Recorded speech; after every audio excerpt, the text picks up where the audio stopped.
काय सांगाल रात्री जी कारवाई करण्यात आली याबद्दल संपूर्ण माहिती द्या.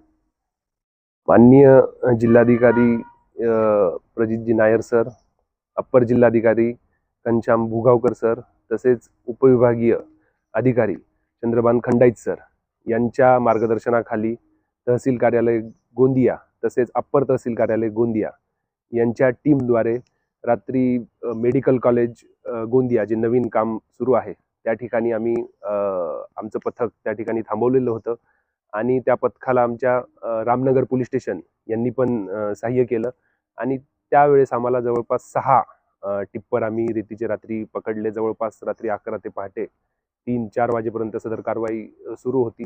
सदर कारवाई दरम्यान आम्ही विचारपूस केली असता यांच्याकडे कोणत्याही प्रकारचा रेती वाहतुकीचा परवाना सदर गाड्यांसोबत आढळून आला नाही.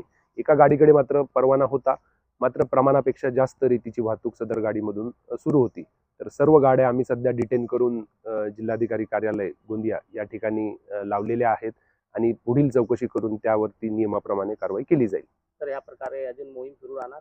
हो, इथून पुढे देखील अवैध रेती वाहतूक असेल, मुरुम वाहतूक असेल यावरती नक्कीच आम्ही तीव्र स्वरूपाची कारवाई येणाऱ्या काळामध्ये करणार आहोत.